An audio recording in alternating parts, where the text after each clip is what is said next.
മുതൽ ഇന്നുവരെ നിങ്ങളുടെ കൂട്ടായ്മയിലേക്ക് പങ്കുകൊള്ളുവാനും നിങ്ങളോടൊപ്പം ആയിരിക്കാനും സുഖത്തല ദൈവത്തിൻ്റെ ഹിതപ്രകാരം ഇന്ന് പകൽക്കാലം നിങ്ങളോടൊപ്പം ആയിരിക്കാൻ കൊണ്ട് സുഖത്തല ദൈവം എൻ്റെ ജീവിതത്തിൽ വലിയ ഭാഗ്യത്തിനും പദവിക്കുവാൻ ഞാൻ നന്ദിയോടെ സ്തോത്രം ചെയ്തു.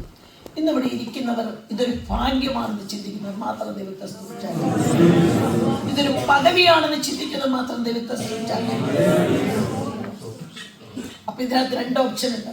ഒന്നെന്തെന്ന്, ഒരു ഭാഗ്യമുണ്ട്, ഒരു പദവിയുമുണ്ട്. ഇത് നമുക്കൊന്ന് മനസ്സിലായത്. ഇന്ന് മലയാളികളല്ല, അതുകൊണ്ടാണ് എനിക്ക് തോന്നുന്നത്. പക്ഷെ സ്വർഗ്ഗത്തിലെ ദൈവത്തിന്റെ മുമ്പിൽ ദൈവം ഒരു വ്യക്തിക്ക് വെച്ചിരിക്കുന്ന ഏറ്റവും വലിയ ഭൂമിയിലുള്ള പദവി എന്ന് വെച്ചാൽ അത് സ്വർഗ്ഗത്തിലെ ദൈവത്തിന്റെ ആ മക്കളായി തീരുക എന്നുള്ളൊരു വലിയ പദവിയാണ്. രാജാതി രാജാവും കർത്താതി കർത്താവുമായ എൻ്റെ ദൈവത്തിന്റെ മക്കളായി തീരുക എന്നുള്ളതാണ് ഇന്ന് ഈ ഭൂമിയിൽ വെച്ച് നമുക്ക് വെച്ചിരിക്കുന്ന ഏറ്റവും വലിയ പദവി. എന്നാൽ സങ്കീർത്തനം 72 പറയുന്നുണ്ട്, ഈ പദവിയിൽ നിന്ന് തള്ളിയിടുവാൻ അത്രേ ശത്രു നമ്മെ കുറിച്ച് ആഗ്രഹിക്കുന്നത്. ആണോ ഈ വസനം? നമ്മൾ ഉപവാസ പ്രാർത്ഥനയാണ്.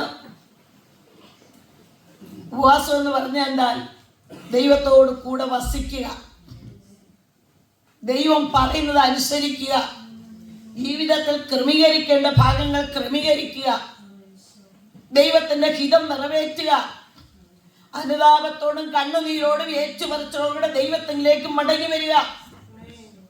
ഇതാണ് നമ്മെ കുറിച്ച് ദൈവം ആഗ്രഹിക്കുന്നത്. സ്തോത്രം.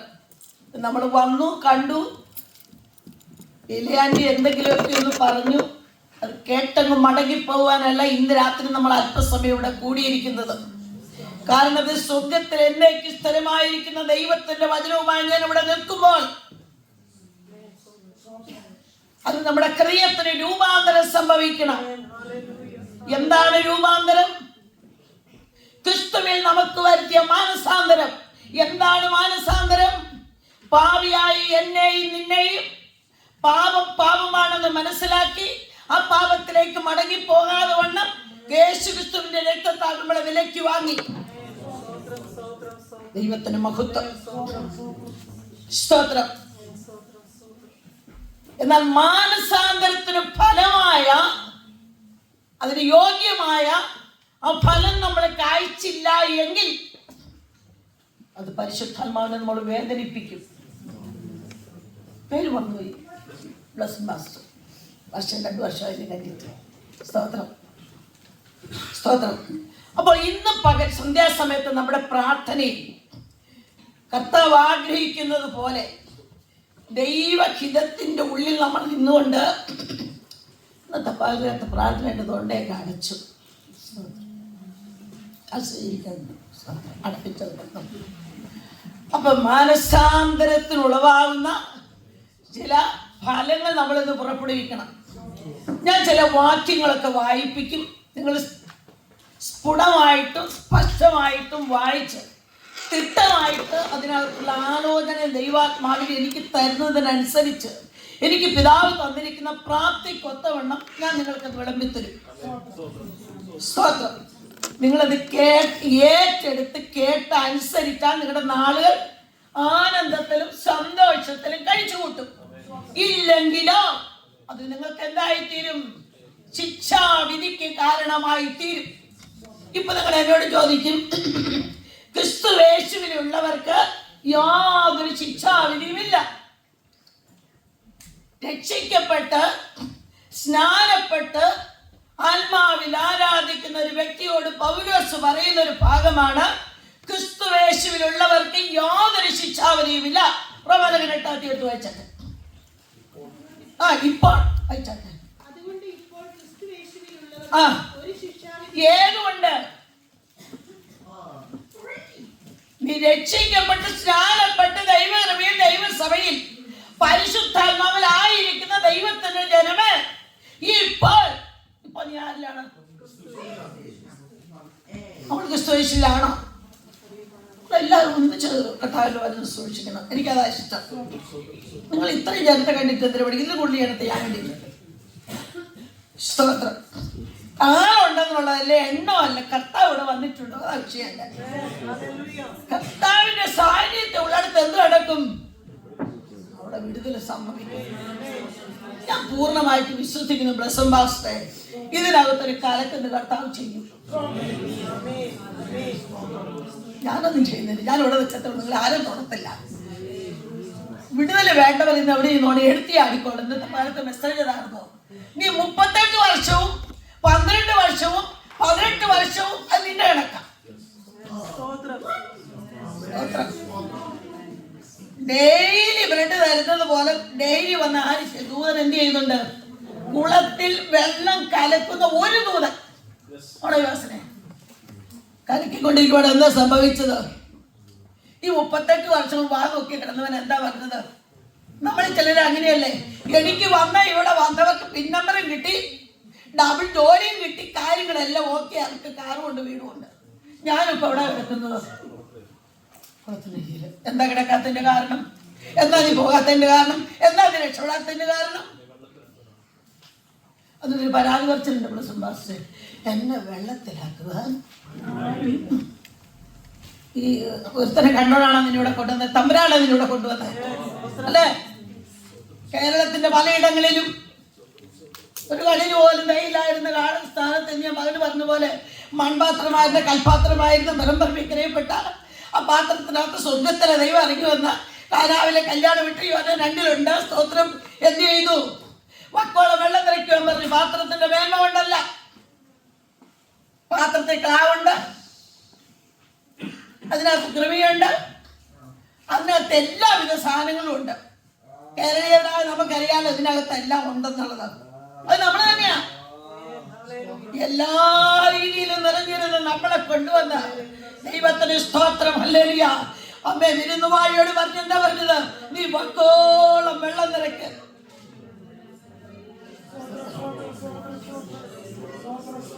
കുറവായ സ്ഥാനത്ത്, കുറഞ്ഞുപോയ സ്ഥാനത്ത്, ആർക്കും വേണ്ടപ്പെടാതെ കിടന്ന സ്ഥാനത്ത്, പുറംപറമ്പിൽ ആർക്കും വേണ്ടാതെ കിടന്ന യഹൂദന്റെ ഭവനത്തിൽ അനേക വലിയേറിയ പാത്രങ്ങൾ ഇരിക്കുമ്പോൾ അമേൻ ആർക്കും വേണ്ടപ്പെടാത്ത പാത്രമായി എന്നെയും നിന്നെയും കൊണ്ടുവന്ന് അമേൻ വെള്ളം നിറച്ച് വക്കോളം വീഞ്ഞ് നിറച്ച് അമേൻ വീഞ്ഞാക്കി മറ്റുള്ളവർക്ക് കോരി കൊടുക്കുമ്പോൾ അവരെ ലഹരി പിടിപ്പിച്ചു.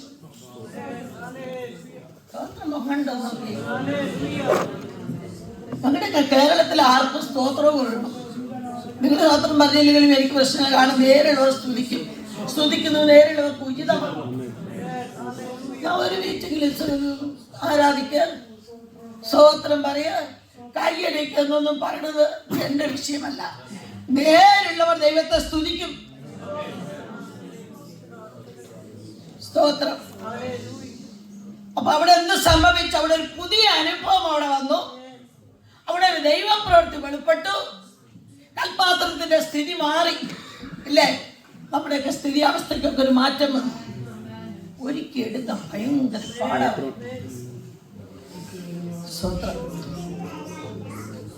ദൈവമക്കളെ, നമുക്കൊന്നും പറയാനില്ല.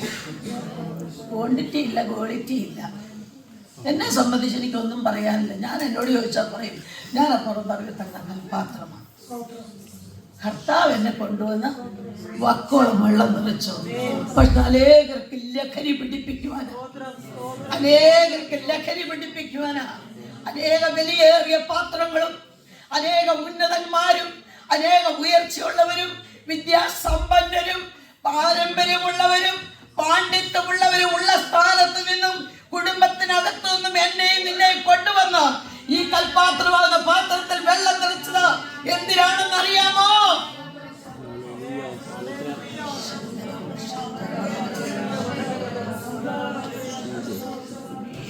നമ്മുടെ കഴിവും പ്രാപ്തി കൊണ്ടൊന്നും നമുക്കൊന്നും ചെയ്യാൻ പറ്റത്തില്ല.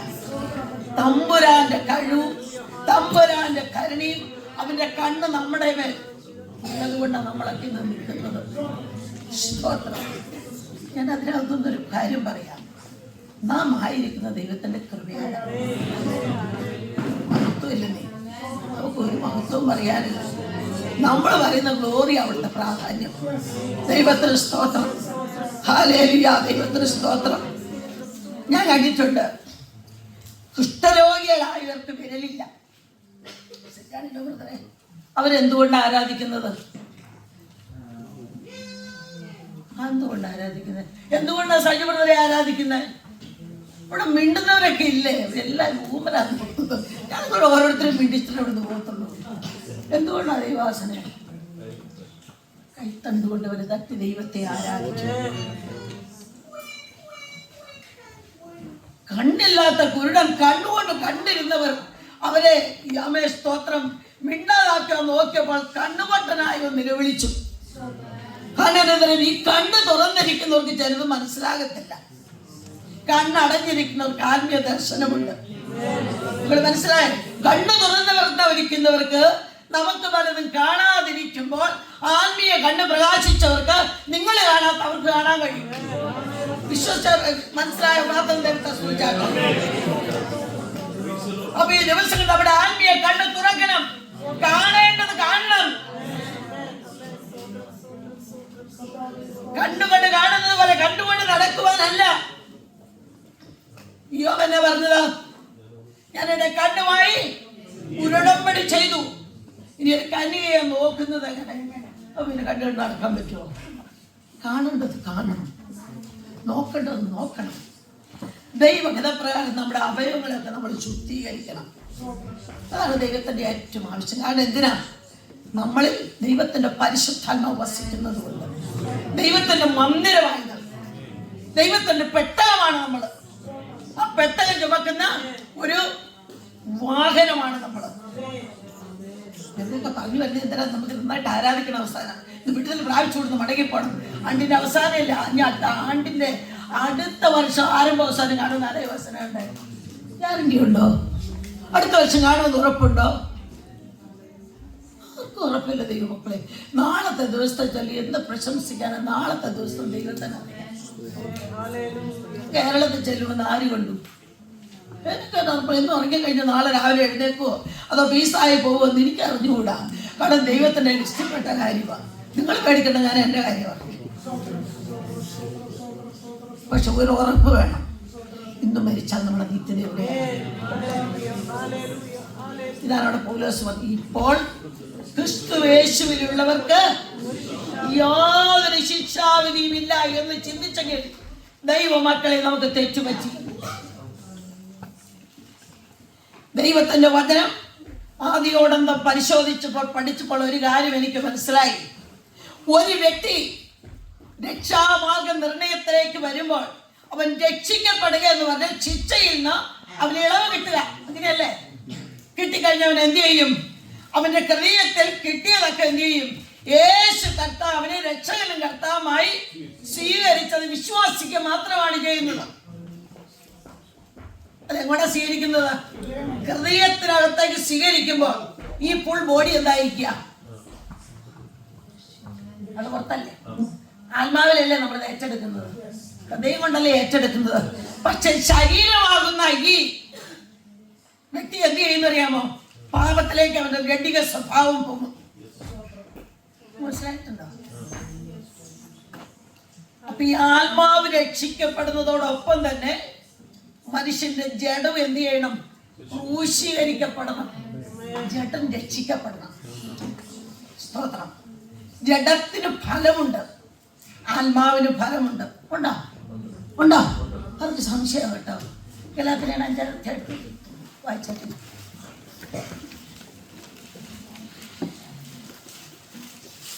പെട്ടെന്ന് പെട്ടെന്ന് വായിച്ചോട്ടെ. ആത്മാവിന്റെ ഫലമോ ജഡത്തിന്റെ ഫലമോ 2 കൂടെ ചേർത്തങ്ങ് വായിച്ചോട്ടെ. 5ന്റെ 1 പോലെ വായിച്ചോട്ടെ. അപ്പൊ നോർത്തുവട്ടെ, ബന്ധിക്കപ്പെട്ട് കിടന്ന കെട്ടപ്പെട്ട് കിടന്ന കഴുതിയായ നമ്മളെ, ആർക്കും വേണ്ടപ്പെടാതെ കിടന്ന നമ്മളെ സ്വാതന്ത്ര്യത്തിനായിട്ട് ആര് നമ്മളെ സ്വതന്ത്രനാക്കി? ക്രിസ്തു നമ്മെ സ്വതന്ത്രനാക്കി. അടുത്ത് വായിച്ചു. അപ്പൊ എന്ത് ചെയ്യണം? ആകിയാൽ നിങ്ങളത് എന്ത് ചെയ്യണം? ഇപ്പൊ നിൽക്കണ ഉറച്ചാണോ നിൽക്കണേ? അത് ആടിയാണോ നിൽക്കണേ? കാറ്റ് വരുമ്പോൾ ആടും, പ്രശ്നം വരുമ്പോൾ ആടും. ദൈവത്തിന് സ്തോത്രം. എന്ത് വായിച്ച അടുത്തത് വായിച്ചു വേമിട്ടോ. അപ്പൊ അതിനകത്തുനിന്നോട് പരിശുദ്ധാത്മ ഞാനൊരു ദൂത് വിളിച്ചു പറയാം. സ്വാതന്ത്ര്യത്തിനായിട്ട് ക്രിസ്തു നമുക്ക് വിളിച്ച് പുറത്തിറക്കി കൊണ്ടുവന്നെങ്കിൽ ആ സ്വാതന്ത്ര്യം നമ്മളായിട്ട് ഉപയോഗിക്കരുത്. പലതിനും കൊണ്ട് വിനിയോഗിക്കരുതെന്ന്. ശരിയാണോ? അടിമയായി കഴിഞ്ഞാൽ എന്ത് വരും? പ്രസംഗിച്ച വിഷയം. അടിമയായി കഴിഞ്ഞാൽ, ലോകത്തിന്റെ അടിമയായി നീ കഴിഞ്ഞു കഴിഞ്ഞാൽ നിന്റെ മുകളിൽ മുഖം വീഴും. പിന്നെ അതിനകത്തുനിന്ന് സ്വതന്ത്രം പ്രാപിക്കാൻ ഇച്ചിരി പാടാം.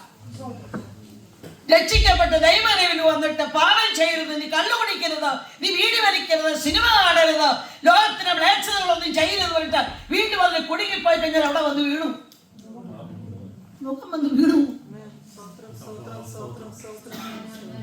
ഇതൊക്കെ ഉള്ള കാര്യമില്ലേ ഞാനീ പറയുന്നത്? ദേവദാസനെ നമ്മൾ വിശുദ്ധ വിളിയാൽ വിളിച്ചു ഉപകരിക്കപ്പെട്ടിരിക്കുന്ന ദൈവത്തിന്റെ ജനമാണ്. നമ്മളെ കർത്താവ് സ്വാതന്ത്ര്യത്തിനായിട്ട് വിളിച്ചിരിക്കുന്നു. ഞാൻ പുസ്തകം തുറന്നിട്ടില്ല. പരിശുദ്ധാത്മാവ് എനിക്ക് തന്ന വെളിപ്പാടിനനുസരിച്ചാണ് ഞാൻ പറയുന്നത്. എനിക്ക് പറയാൻ പേടിയൊന്നുമില്ല, കാരണം ദൈവാത്മാവ് എഴുതിയിരിക്കുന്നത്. സ്തോത്രം. വായിച്ചേ. നിങ്ങൾ പരിച്ഛേദനയേറ്റാൽ ക്രിസ്തുവിനെ കൊണ്ട് നിങ്ങൾക്കൊരു പ്രയോജനമില്ല എന്ന് പൗലോസായ ഞാൻ നിങ്ങളോട് പറയുന്നു. അടുത്ത വായിച്ചേ. പരിച്ഛേദന ഏൽക്കുന്ന ഏത് മനുഷ്യനോടും അവൻ ന്യായപ്രമാണം മുഴുവനും നിവർത്തിപ്പാൻ കടപ്പെട്ടിരിക്കുന്നു ഞാൻ പിന്നെയും സാക്ഷീകരിക്കുന്നു. ആയിക്കോട്ടെ. പ്രമാണത്താൽ നീതീകരിക്കപ്പെടുവാൻ ഇച്ഛിക്കുന്ന നിങ്ങൾ ക്രിസ്തുവിനോട് വേറിട്ട് പോയി. അപ്പൊ എന്തായിരുന്നു? അവിടെ ഒരു വേർപെടൽ സംഭവിച്ചു. വചനം അറിയാവുന്ന അപ്പൊ പരിശോധന അവിടെ എന്ത് സംഭവിച്ചു? ഒരു വേർപെടൽ സംഭവിച്ചു. അവിടെ അപ്പോൾ എന്ത് സംഭവിച്ചു? മനസ്സിലായോ? ന്യായപ്രമാണത്തോടെ അടുത്ത് നീതീകരിക്കപ്പെടുന്നില്ലെന്നാണ് സത്യം.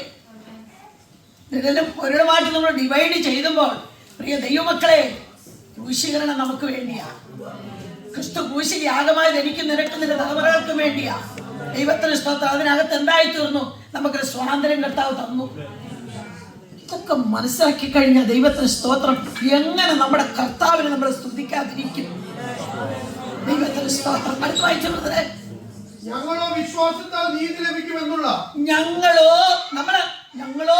വീടുമായി ഞങ്ങൾ പറയും, ഞങ്ങളോ വിശ്വാസത്താൽ നീതി ലഭിക്കുമെന്നുള്ള പ്രത്യാശ നിവർത്തിയ ആത്മാവിനാൽ കാത്തിരിക്കുന്നു. അപ്പൊ എന്താ അവിടെ വന്നിരിക്കുന്നത്? നാളെ ഒരു പടങ്ങാനുമുണ്ട്.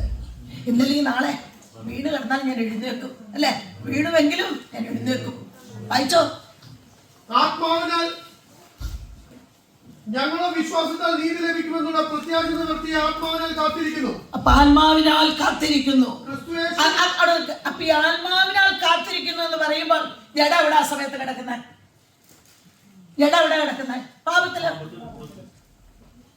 ലോകത്തിനകത്ത്. മനസ്സിലായോ? അപ്പൊ ആത്മാവിന്റെ വീണ്ടെടുപ്പിന്റെ കാര്യം പറഞ്ഞു വരുന്നു. വായിച്ചോ. ക്രിസ്തുയേശുവിൽ പരിച്ഛേദനയല്ല, ക്രിസ്തുയേശുവിൽ പരിച്ഛേദനയല്ല, ചർമ്മവുമല്ല, വ്യാപരിക്കുന്ന വിശ്വാസമത്ര കാര്യം. എന്താ പറഞ്ഞേ? അപ്പൊ ഒന്നാമത്തെ കാര്യം എന്താ? ഉണ്ടോ? ഉണ്ടോ? ഉണ്ടോ മനു? തിരിപ്പുണ്ടാവും. സ്വത്രം. അപ്പൊ ഇങ്ങനെ പലരും ഒക്കെ സ്നേഹം വ്യാപരിക്കും, അല്ലേ? അത് കറണ്ട് ഇലക്ട്രിക് ലൈനിലൊക്കെ നമ്മൾ കുത്തുമ്പോൾ ചിലപ്പോഴൊക്കെ എന്തൊരു ഷോക്ക് അടിക്കുന്ന പോലെ ഒരു വ്യാപാരം. സത്തന്റെ വ്യാപാരമല്ല, സ്നേഹത്തിന് വ്യാപാരമുണ്ട്. അത് വരുമ്പോ ഉണ്ടല്ലോ, തൊഴുത്തി കുത്തും, ഇടയന്മാര് തമ്മിൽ കുത്തും, ആടുകൾ തമ്മിൽ കുത്തൊന്നും ഉണ്ടാവില്ല. അറിയോ? അതിനാ ഉണ്ടാവാത്തത്. ദൈവസ്നേഹത്തിന് സകലം ക്ഷമിക്കും, സ്നേഹം പൊറുക്കും, സ്നേഹം വഹിക്കും. അപ്പൊ അവിടെ വീടുകളിലും സഭകളിലും വ്യക്തികളിലും പ്രശ്നങ്ങൾ ഉണ്ടാകത്തില്ല. അപ്പൊ ഒരുമിച്ച് നടക്കും, ഒരുമിച്ച് ഓടും, ഒരുമിച്ച് കിടക്കും. ഒരുമയുണ്ടെങ്കിൽ എന്താ പറയും? പഴമയൊക്കെ അറിയാല്ലേ? വായിച്ചേ. നിങ്ങൾ നന്നായി ഓടിയിരുന്നു. നിങ്ങൾ ഒരു കാലത്ത് നന്നായി ഓടിയിരുന്നു. ഉണ്ടോ? അവിടെ ഒരു കാര്യം എന്നെ ചിന്തിപ്പിക്കാൻ പരിശുദ്ധം. സത്യം അനുസരിക്കാതിരിപ്പാൻ നിങ്ങൾ ആരാ തടുത്തു കളഞ്ഞത്? നിങ്ങൾ ഒരിക്കലും നന്നായി ഓടി, നന്നായി ദൈവത്തിന് വേണ്ടി വേല ചെയ്തു, നന്നായി ദൈവത്തിന് വേണ്ടി സേവ ചെയ്തു, ദൈവത്തിന് വേണ്ടി എല്ലാം നിങ്ങൾ ഒരിക്കൽ സ്നേഹത്താൽ ചെയ്തു. പക്ഷെ ഇപ്പോൾ നിങ്ങൾ തടുത്തത് ആരാ? ദൈവമക്കളെ, ആരംഭത്തെക്കാൾ അവസാനം നല്ലതായിരിക്കണം കേട്ടോ. ആരംഭത്തിൽ പലരും ഓടി, പക്ഷെ അവർ അവസാനം വരെ നിന്നു. ആദ്യ നൂറ്റാണ്ടിലെ ആദ്യകാലത്തെ പിതാക്കന്മാരൊക്കെ ദൈവത്തിന് സ്തോത്രം പട്ടിണിക്കും വസ്ത്രമില്ലാതെയും ആമേൻ ഉടുക്കാനും കഴിപ്പാനും കുടിപ്പാനും ഇല്ലാതെ നമുക്ക് ഇവിടുന്ന് ടോർച്ചടിച്ച് കഴിഞ്ഞാൽ എവിടെ ചെല്ലും? വെല്ലോവർ ചെല്ലും. അവിടെ ചെല്ലും തക്കോണം വെട്ടങ്ങളൊക്കെ നമ്മുടെ കയ്യിലുള്ളപ്പോഴും നമുക്കെന്താ കുറുക്കം മരിച്ചോണ്ട് പോകും. അന്നൊക്കെ ചൂട്ട് കത്തിച്ച് ജനം എന്ത് ചെയ്തുകൊണ്ടിരുന്നു? ദൈവത്തെ ആരാധിക്കാൻ പോയിക്കൊണ്ടിരുന്നു.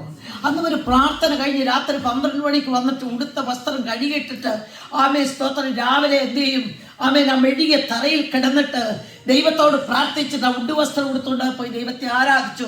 അതിന്റെ നന്മയ ദൈവമക്കളെ നമ്മുടെ ദൈവത്തിന്റെ സന്നിധി നമ്മളൊക്കെ പ്രാപിക്കുന്നത്.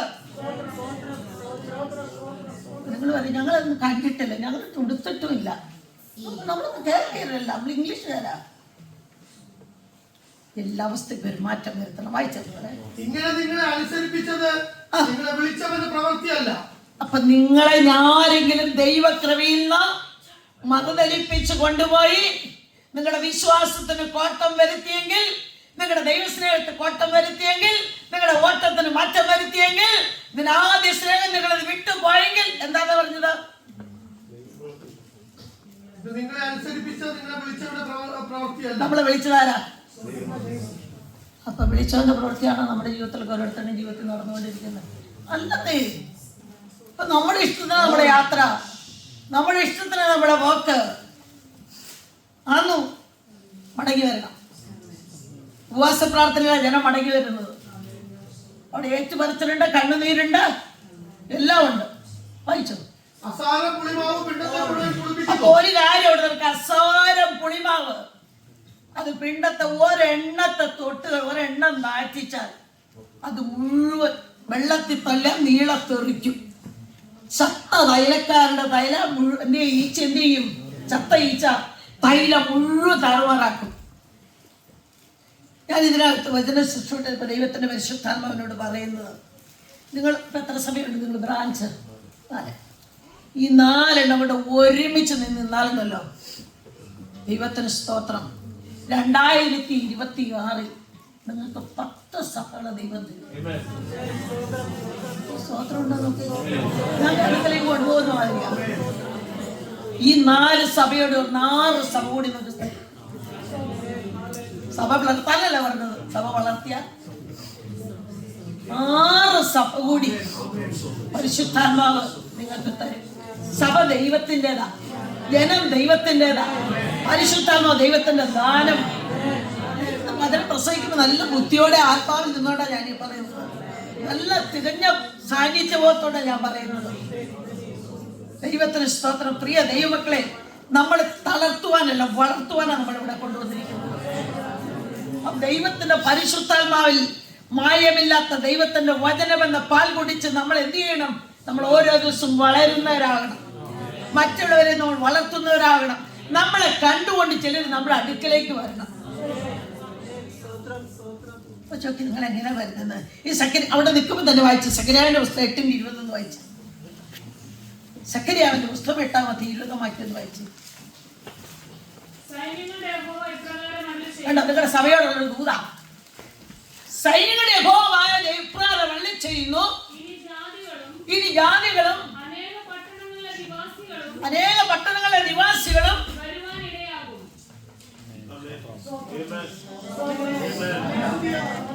വരുന്നല്ല വരുവാൻ ധൈര്യമായിട്ട് പറയുന്നത്. അങ്ങനെ തന്നെ സംഭവിക്കും. ഞാൻ പുസ്തകം തുറന്നിട്ടില്ല, ഞാൻ എഴുതി കൊണ്ടുവന്നിട്ടില്ല. ഒന്നുകൂടെ വായിച്ചത്, ശക്തമായിട്ടൊന്ന് വായിച്ചത്.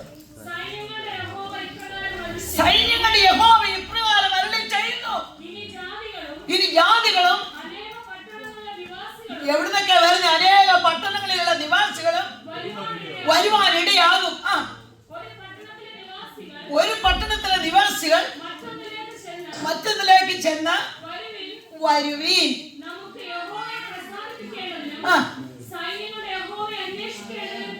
എന്താ എന്തിനു വേണ്ടി വരാനാ പറഞ്ഞേക്കണേ? ദൈവദാസന്മാർക്ക് വായിച്ച ഭാഗം. ഒരു പട്ടണത്തിലെ നിവാസികൾ മറ്റൊന്നിലേക്ക് ചെന്ന് വരുവീൻ. നമുക്ക് യഹോവയെ പ്രസാദിപ്പിക്കേണ്ടതിനും. എന്തിനു പോകാം? ആരെ പ്രസാദിപ്പിക്കാം? മധ്യ പാസ്റ്റർ ദൈവാസനെ പ്രസാദിപ്പിക്കേണ്ടതിനാണ്. ദൈവത്തെ പ്രസാദിപ്പിക്കേണ്ടതിന് പോകാം. പ്രിയ ദൈവമക്കളെ, നമ്മൾ വെള്ളം ഉടുത്തിട്ട് കാര്യമില്ല. നമ്മളെ ചില ക്വാളിറ്റി ഉണ്ട്. ദൈവം നമുക്ക് വെച്ചിരിക്കുന്ന സാക്ഷ്യം വായിച്ച ദിവസം പോകാം. തീർന്നോ?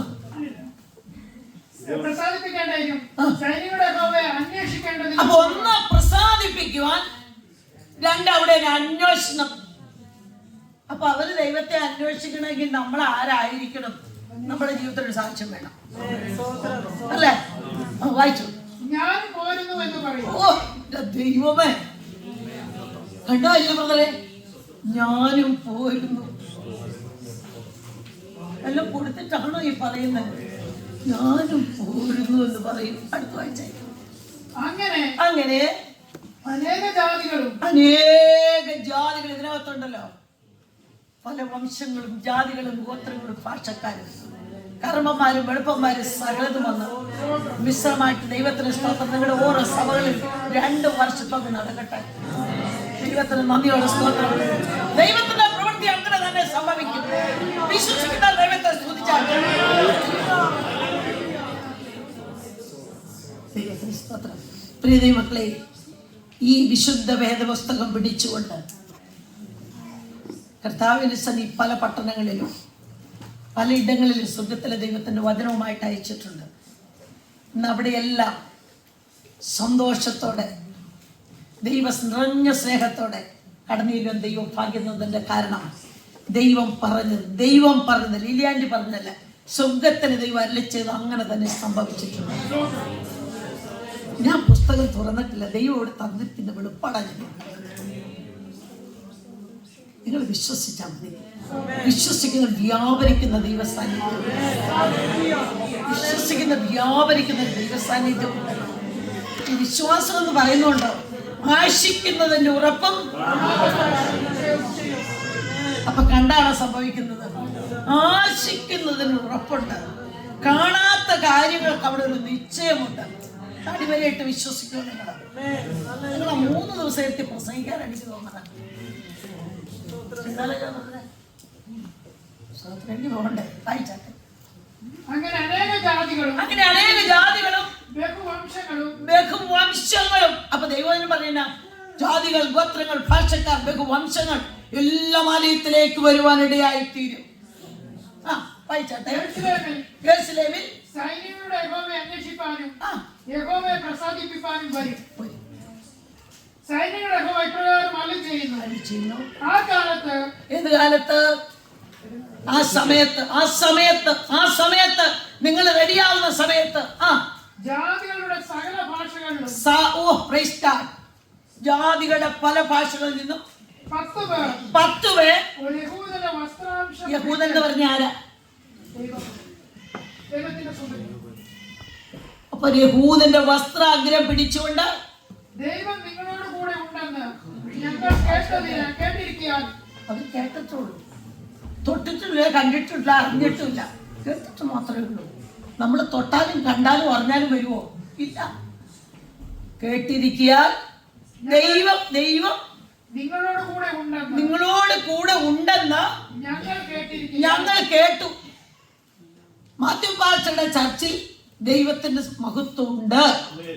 ബ്ലെസ്സഡ് പാസ്റ്റർ ചർച്ചിൽ അവിടെ ദൈവപ്രവൃത്തി ഉണ്ട്. വലിയ ഉത്തരവാദിത്തം ദൈവം ഏൽപ്പിക്കാൻ പോവാണ്. ഇപ്പോൾ ഉള്ള ഉത്തരവാദിത്തേക്കാൾ ഇച്ചിരി വലുതായ ഒരു ഉത്തരവാദിത്വം അത് ഏൽപ്പിക്കുമ്പോൾ ചാവി നിങ്ങൾ വേണ്ടെന്ന് പറയണ്ട. ദൈവത്തിന്റെ സമയമായി ദൈവം തന്നിരിക്കും. 2024 തന്നിരിക്കും.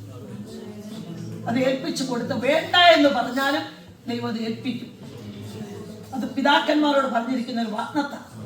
അത് ജനനത്തിനു മുമ്പേ സ്വർഗ്ഗത്തിലെ ദൈവം അരുളിച്ചത് നിവർത്തികന്മാർ ദൈവത്തിന് സ്തോത്രം. ഈ ശമൂവേൽ ജനിക്കുന്നതിന് മുമ്പ് ശമൂവേലിന്റെ അമ്മ ഹന്ന ദൈവത്തോടൊരു തീരുമാനം ചെയ്തു. എന്താ പറഞ്ഞത്? മുലമുടി മാറി എന്ത് ചെയ്തു? ഞാൻ ആലയത്തിൽ കൊണ്ടുപോയി കൊടുക്കും.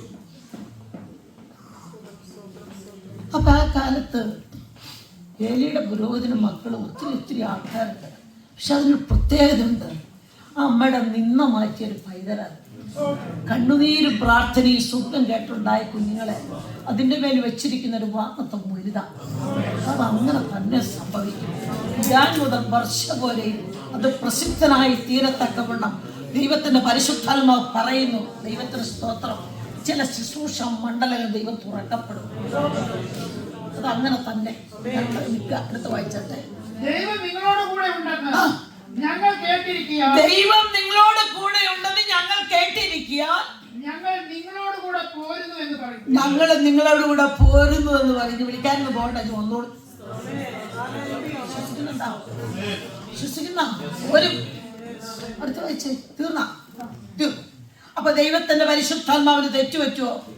ഇത്ര കറക്റ്റായിട്ട് സൈന്യങ്ങളുടെ യഹോവ അരുളി ചെയ്യുന്നു, ഇപ്രകാരം അരുളി ചെയ്യുന്നു, ഇപ്രകാരം ആലോചന പറയുന്നു എന്ന് പറഞ്ഞു കഴിഞ്ഞാൽ ഞാൻ എഴുതി വെച്ചാണ് ദൈവത്തിന്റെ പരിശുദ്ധാത്മാ തക്ക സമയത്ത് 2025 ഡിസംബർ മാസം എത്രയാണ്? 30 അല്ലേ? 30-ാം തീയതി പരിശുദ്ധാത്മ സ്ഥലത്തിന്റെ പേരെന്താ? എസ്ബറിയിൽ വന്ന സഭയിലല്ലോ. സ്തോത്രം. ഒരു വലിയ ദൈവപ്രവൃത്തിയുടെ ആരംഭം നിങ്ങളുടെ ഓരോരുത്തരുടെയും സഭകൾ പരിശുദ്ധാത്മാവ് ചെയ്യത്തക്കവണ്ണം സ്വർഗത്തിലെ ദൈവമായ കർത്താവിനെയാണ്. ആദ്യം ദൂതൊക്കെ പറഞ്ഞു കഴിഞ്ഞപ്പോൾ എല്ലാവരും സന്തോഷിക്കായിരിക്കും. അയക്കാം, എടുക്കാം. നമുക്കൊരു ഭാഗം വായിച്ചിട്ട് അങ്ങോട്ട് വരാം. മത്തായിയുടെ സുവിശേഷം 16-ാം അധ്യായം അതിന്റെ 24-ാം വാക്യം മുതൽ വായിച്ചിട്ട് ചില ഭാഗങ്ങൾ നിങ്ങളുടെ മുമ്പാകെ വെച്ചിട്ടുണ്ട്. യേശു ശിഷ്യന്മാരോട് പറഞ്ഞത്, ഒരുത്തൻ എന്റെ പിന്നാലെ വരുവാൻ ഇച്ഛിച്ചാൽ തന്നെത്താൻ ത്യജിച്ച് തന്റെ ക്രൂശ് എടുത്ത് എന്നെ അനുഗമിക്കട്ടെ. ആരെങ്കിലും തന്റെ ജീവനെ രക്ഷിപ്പാൻ ഇച്ഛിച്ചാൽ അതിനെ കളയും. എന്റെ നിമിത്തം ആരെങ്കിലും തന്റെ ജീവനെ കളഞ്ഞാൽ അതിനെ കണ്ടെത്തും. വായിച്ചു. അവിടെ ഇങ്ങനെ ഒരു ഭാഗമുണ്ട്. അവിടെ ക്രിസ്തുവിനെ അനുഗമിക്കുന്ന കുറെ പിന്നാലെ വരുന്ന ഒരു കൂട്ടത്തെ കുറിച്ച് ദൈവം പറഞ്ഞിരിക്കുന്ന, യേശു പറഞ്ഞിരിക്കുന്ന ഒരു കാര്യമാണ്. അവിടെ പറഞ്ഞിരിക്കുന്ന പറഞ്ഞേ, യേശു ശിഷ്യന്മാരോട് പറഞ്ഞെന്താ? ഒരുത്തൻ പിന്നാലെ വരുവാൻ ഇച്ഛിച്ചാൽ, യേശുവിന്റെ പിന്നാലെ വരുവാൻ ആഗ്രഹിച്ചാൽ തന്നെത്താൻ ത്യജിക്കണം. ചില പാടായി ശുശ്രൂഷ എന്ന് പറയുന്നത് ആണോ? പാടാ. നമ്മൾ രാവിലെ ജോലി ചെയ്ത വൈകുന്നേരം നമുക്ക് പൈസ കിട്ടും. പക്ഷെ ഇത് കൂലി സ്വർഗത്തിൽ പ്രതിഫലം വെച്ചിട്ടുണ്ടെങ്കിലും ഈ ഭൂമിയിൽ ഇച്ചിരി പാടായി ഈ ജോലി ചെയ്യാൻ. ഇവിടെ ഇരുന്ന് കേൾക്കുന്നവർക്ക് തോന്നും, ഭർത്താവിൻ്റെ സിസ്റ്റർ എന്തൊക്കെ പറയുന്നുണ്ട്, എന്ത് സുഖമാണ് പറയാനും പ്രസവിക്കാനും. പക്ഷെ ഇതിൻ്റെ പുറകില് ദൈവമക്കളെ എത്ര പ്രസവേദന എടുക്കണം 4 പേരുടെ മുമ്പിൽ ഒന്ന് പറയണമെങ്കിൽ. നിങ്ങൾ ആൾക്കൂടെ ഒന്ന് ചിലരൊന്ന് പ്രസംഗിച്ച് വിളിച്ചിരുത്തുന്നോടെ. ലേഡീസ് മീറ്റിങ്ങിന് പോലും ഒന്ന് പ്രസംഗിക്കാൻ പറഞ്ഞു കഴിഞ്ഞാൽ അവർ പോണ വഴി കാണത്തില്ല. പ്രിയ ദൈവമക്കളെ, ഇത് ഇച്ചിരി പ്രയാസമുള്ള കാര്യമാണ്. സഹോദരിമാരെ, നിങ്ങളൊക്കെ ഇതുപോലെ കർത്താവിന് വേണ്ടി പ്രയോജനകരമായി അതിനാകണം. കർത്താവ് വിളിച്ചപ്പോൾ പ്രിയമക്കളില്ല കർത്താവർക്ക്. കർത്താവിന് മക്കളേ ഉള്ളൂ. അത് ആണിനും പെണ്ണിനും വ്യത്യാസമില്ലാതെ കർത്താവ് വിളിച്ചത് അല്ലേ അനിതേ? എന്നിട്ട് ഒളിച്ചിരിക്കുക, പമ്മിയിരിക്കുക. ഒക്കെ ഇതിനെ പുറത്തു കൊണ്ടുവരണം ദൈവാസനെ. എല്ലാം ഇങ്ങനെ കല്ലുകളായിട്ട് കയറിയിരിക്കുക, ഒളിച്ചൊളിച്ചൊളിച്ച്. ആ ദൈവം പുറത്തു കൊണ്ടുവരും. എത്ര ഒളിച്ചിരുന്നാലും യോന പോയില്ലേ തർശീശിലേക്ക്? അവൻ പോയി ഒളിച്ച് കപ്പലിന്റെ അടിത്തട്ടി പോയി കിടന്ന് ഉറങ്ങുന്ന ഭാവത്തിൽ കാണിച്ചു. ഞാൻ ചോദിക്കട്ടെ, ഈ കള്ളത്തരം ചെയ്ത് ഭാവം കാണിക്കാതെ വെച്ച് ഉറങ്ങാൻ പറ്റുമോ? കഴിഞ്ഞ ദിവസനെ അവന് ഉറക്കത്തിൽ നിന്ന് വിളിച്ചെടുപ്പിക്കാൻ പറ്റുമോ? ഉറക്കം നടിച്ചാല് എന്താ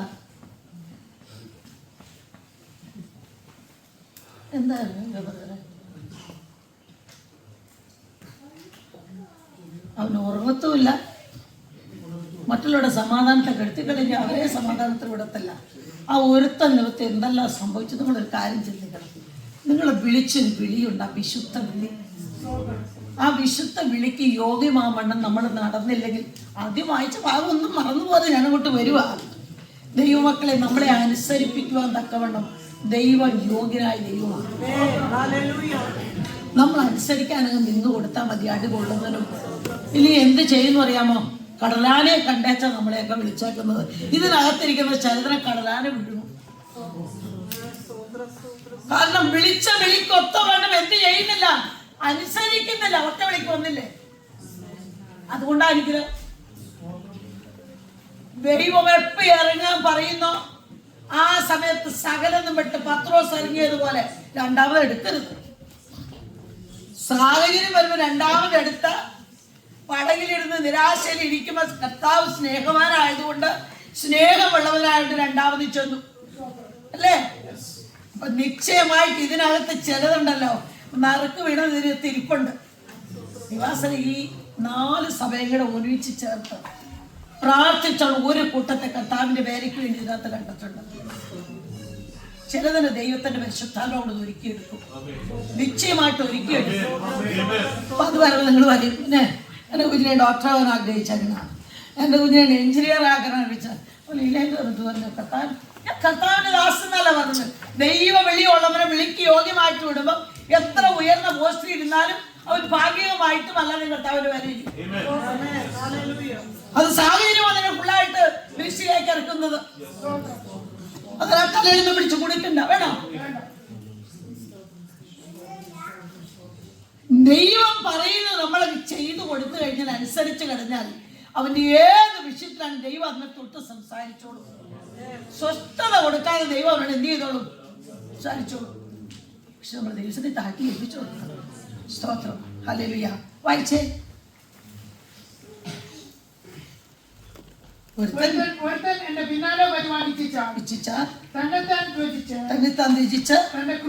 തന്റെ ക്രൂശ് എടുത്ത് എന്നെ അനുഗമിക്കട്ടെ. ആരെങ്കിലും കണ്ടോ? അപ്പൊ അതിനകത്ത് ആരെങ്കിലും സൂത്രത്തിൽ പോയി തന്റെ ജീവനെ രക്ഷിപ്പാൻ ഇച്ഛിക്കും, അവിടെ എന്ത് സംഭവിക്കും? അതിനെ കളയും. ഇതാണ് ശുശ്രൂഷയിൽ വന്ന ആള് പാടം. പ്രതിസന്ധി വരുമ്പോ എറിഞ്ഞൊറ്റ പോക്ക. പ്രശ്നങ്ങൾ ഉണ്ടാക്കി വന്നിട്ട് ഇവനെന്ത് ചെയ്യും? ഓടി രക്ഷപ്പെടും. സഭ എന്തായി പോവും? ഇടയിലില്ലാത്ത ആടുകളെ പോലെ ചിതറും. ദൈവമക്കളെ, അതല്ല നമ്മളെ കണ്ടിരിക്കുന്നത്. ഇതൊക്കെ ദൈവാത്മാവിനോട് പറയുന്നപ്പോ നമ്മുടെ ജീവിതത്തില് ഒരു സഭ എന്ന് പറയുന്നത് യേശുക്രിസ്തുവിന്റെ രക്തം കൊടുത്ത് വിലക്കി വാങ്ങുന്ന 2-3 പേരുടെങ്കിലും സഭയാ. അതിന്റെ നടുവിൽ കർത്താവുണ്ട്. പക്ഷെ രക്തം കൊടുത്ത യേശു നമ്മളോട് ഇത് കണക്ക് ചോദിക്കും.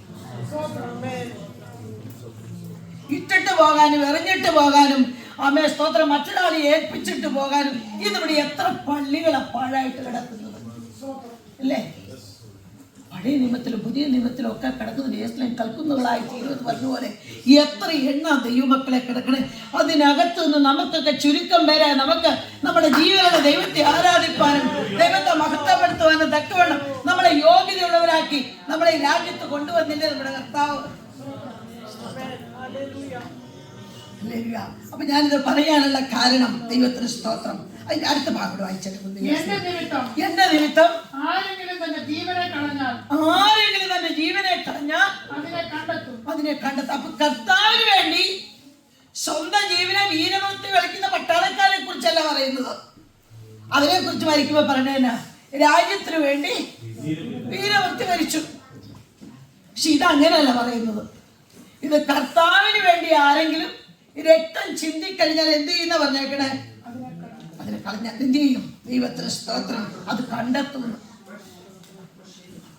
അപ്പൊ ഭൂമിയിൽ താൽക്കാലികമായിട്ട് ചില പ്രതിസന്ധികൾ വന്നാലും ദൈവമക്കളെ സുവിശേഷത്തിന്റെ വാതിലുകൾ അടഞ്ഞു കളഞ്ഞാലും നീ ദൈവത്തിന് വേണ്ടി നിലനിൽക്കുന്ന ഒരു വൃക്ഷമാണെങ്കിൽ, നിന്നിൽ ഫലം പുറപ്പെടുവിക്കുന്നുണ്ടെങ്കിൽ നിശ്ചയമായിട്ടും ദൈവത്തിന് സ്തോത്രം, ദൈവം അതിനെ അനുഗ്രഹിക്കും. സ്തോത്രം. അതിന്റെ ഭാഗം അടുത്ത് പറഞ്ഞു വായിച്ചട്ടെ. ഒരു മനുഷ്യൻ സർവ്വലോകവും നേടിയിട്ടും തന്റെ ജീവനെ നഷ്ടപ്പെടുത്തിയാൽ അവൻ എന്ത് പ്രയോജനം? കണ്ടോ? അപ്പൊ ഒന്ന് ഓർത്തോണം, ഒരു മനുഷ്യനെ ലോകത്ത് മുഴുവൻ രാജ്യവും സാമ്രാജ്യവും വെട്ടിപ്പിടിച്ചാലും, അലക്സാണ്ടർ ചക്രവർത്തി പറഞ്ഞതുപോലെ ലോകം മുഴുവൻ കൊള്ളയിട്ട് കൈ പിടിച്ചു കഴിഞ്ഞാലും അവൻ പറയുന്ന പോകുന്ന സമയത്ത് എന്താ? വെട്ടിയുടെ പുറത്തേക്ക് കൈ വിട്ടിട്ട് പറഞ്ഞു, ഞാൻ എല്ലാം വെട്ടിപ്പിടിച്ചു, പക്ഷെ എനിക്ക് പോയപ്പോ ഒന്നും കൊണ്ടാൻ പറ്റില്ല. ഇതായിരിക്കണം ദൈവമക്കളെ നമ്മുടെ ചിന്ത. നമുക്ക് നേടുവാനുള്ളത് കർത്താവിനെ പറഞ്ഞത് ദൈവത്തിന് സ്തോത്രം. ഈ ലോകത്തിൽ ചിലത് നേടുവാൻ നമ്മളെ ഏൽപ്പിച്ചിട്ടുണ്ട്. ദൈവത്തിന് സ്തോത്രം. ഹല്ലേലൂയ. നമ്മുടെ സ്വന്തം പ്രാണൻ പോകേണ്ടി വന്നാലും, സ്വന്തം ജീവൻ നഷ്ടമായി പോകേണ്ടി വന്നാലും, ഈ ക്രൂശെടുത്ത് നമ്മൾ അനുഗമിച്ചാൽ, കർത്താവ് പറയുന്ന അനുസരിച്ച് കഴിഞ്ഞാൽ, നമ്മളെ കുറിച്ച് ദൈവത്തിനുള്ള പ്ലാനുകളും പദ്ധതികളും ഉണ്ട്. അത് നിവർത്തീകരിക്കാൻ തക്കവണ്ണമാണ് എന്നെയും നിന്നെയും ദൈവം വിളിച്ച് വേർതിരിച്ചിരിക്കുന്നത്. വായിച്ചേട്ടെ ഗലാത്യലേഖനത്തിലേക്ക്. നിങ്ങൾക്ക് ഭിന്നാഭിപ്രായം ഉണ്ടാകില്ല എന്ന് ഞാൻ കർത്താവിൽ ഉറച്ചിരിക്കുന്നു. എന്നാൽ നിങ്ങളെ കലക്കുന്നവൻ ആരായാലും ശിക്ഷാവിധി ചുമത്തും. അപ്പൊ ഒരു കാര്യം, നമ്മളെ ക്രിസ്തുവിൽ ഒന്നാക്കി ദൈവ സ്നേഹത്തിൽ കൊണ്ടുവന്ന ഐക്യതയോടെ ഒരു മനസ്സോടെ ഒരേ ദൈവത്തിന്റെ സന്നിധിയിൽ കടന്നു വന്ന നമ്മൾ ദൈവത്തെ ആരാധിക്കുകയും മഹത്വപ്പെടുത്തുകയും ചെയ്യുമ്പോൾ, അതിന്റെ പുറവിൽ കലക്കുന്നവനായി തന്നെയാണെങ്കിലും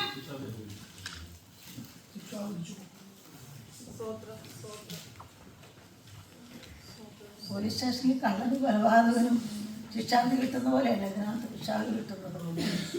സഹോദരനെ പകച്ചാലും കൊലപാതകനാണ്. സ്തോത്രം. നമ്മൾ ഭയങ്കരമായിട്ട് ഭയപ്പെടുന്ന ആളുകളില്ല. നമ്മുടെ സഹോദരന്മാരെ നിസ്സാരെന്ന് പോലും നമ്മൾ പറയണ്ട. അവൻ കഴിവില്ലെങ്കിൽ ദൈവം അവനായിട്ട് തീർത്തോളൂ എന്ന് കണക്ക്. നമ്മൾ അന്വേഷിക്കാൻ പോകണ്ട. നമുക്കെന്ന പ്രാപ്തി കൊത്തോണം നമ്മൾക്ക് മുമ്പോട്ട് നീങ്ങാം, അല്ലേ? മനുഷ്യ പോലെ ആവോ എബ്രാഹിമിനെ പോലെ മനുഷ്യ ആരാവത്തില്ല. എല്ലാത്തിനും വ്യത്യാസമുണ്ടെന്നേ. സ്തോത്രം. അപ്പൊ നമ്മുടെ ജീവിതത്തിൽ ഓരോരുത്തരെ കുറിച്ച് ദൈവത്തിന് ഓരോ പ്ലാനുണ്ട്. അതിന് മീതെ നമ്മൾ ആരും ഒന്നും പണിയണ്ട. അടിസ്ഥാനം ദൈവത്തിന്റെ, അത് അവൻ തന്നെ കെട്ടിപ്പൊക്കോളും. ദൈവത്തിന് സ്തോത്രം. വായിച്ചത് സഹോദര. ഞാനോ സഹോദരന്മാരെ എപ്പോഴും പരിച്ഛേദന പ്രസംഗിക്കുന്നു എന്ന് വരികിൽ, പൗലോസ് പറയുന്നു, ഞാൻ എപ്പോഴും പ്രസംഗിക്കുന്ന ഭാഗം എന്താ അവിടെ ഞാൻ പോകുന്നില്ല, പരിച്ഛേദന പ്രസംഗിക്കുന്നു എങ്കിലും ഇനിയും ഉപദ്രവം സഹിക്കുന്നത്. ഇനി ഉപദ്രവം സഹിക്കുന്നത് കണ്ട. അപ്പൊ പ്രസംഗത്തിന്റെ കുറവല്ല, അവന്റെ ജീവിതത്തിന്റെ കുറവല്ല, പക്ഷെ അവൻ എന്താ അനുഭവിക്കുന്നുണ്ട്? കഷ്ടത അനുഭവിക്കുന്നുണ്ട്. വായിച്ചേ. അങ്ങനെയെങ്കിൽ ക്രൂശിന്റെ ഇടർച്ച നീങ്ങിപ്പോയല്ലോ. പക്ഷെ ഈ ക്രൂശ് ചുമക്കാനല്ലേ നമ്മളെ കൊണ്ടുവന്നത്, അല്ലേ? ഈ ക്രൂശ് ചുമക്കാനാണ് നമ്മളെ കൊണ്ടുവന്നത്. ഈ ഭാഗം വായിച്ചിട്ട് അങ്ങോട്ട് പോയതിന് കാരണം ആ ഭാഗം അവിടെ നിൽക്കുന്നുണ്ട്. ഈ ക്രൂശ നമ്മുടെ രക്ഷ, ഈ ക്രൂശ നമ്മുടെ നിത്യത. ദൈവത്തിന് സ്തോത്രം. ഇത് വേണ്ടാന്ന് ആരും പറയണ്ട. പക്ഷെ ആർക്കൊന്നും ക്രൂശ് വേണ്ട. കഷ്ടത അനുഭവിക്കാൻ ആർക്കും പറ്റത്തില്ല. യുവമക്കളെ, ഈ കഷ്ടതയുടെ തീച്ചൂളിയുടെ കടന്നുപോയ ഭക്തന്മാർ അനുഭവിച്ചതുപോലെ ഒന്നും നമ്മളിന്ന് അനുഭവിക്കുന്നില്ല. ദൈവത്തിന് നന്ദിയോടെ സ്തോത്രം. ഈ ക്രൂശ് നമ്മുടെ ജീവിതത്തിൽ കടന്നു വരുമ്പോൾ നമ്മൾ ഓർത്തോണം, ഇതിനപ്പുറത്ത് നമുക്ക് വെച്ചിരിക്കുന്ന ഒരു നിത്യത ഉണ്ട് എന്നുള്ള ബോധ്യമാണ് ഈ ക്രൂശ് ചുമക്കുവാൻ എന്നെ ദൈവം പ്രേരിപ്പിച്ചത്. നിന്നയില്ലാഞ്ഞിട്ടല്ല, പരിഹാസമില്ലാഞ്ഞിട്ടല്ല, ഒറ്റപ്പെടലില്ലാഞ്ഞിട്ടല്ല, ദുഃഖമില്ലാഞ്ഞിട്ടല്ല, വേർപാടില്ലാഞ്ഞിട്ടല്ല, പലതും ജീവിതത്തെ സഹിച്ചപ്പോഴും ഈ ക്രൂശ് ചുമന്നതിന്റെ കാരണം എനിക്ക് വച്ചിരിക്കുന്ന നിത്യത.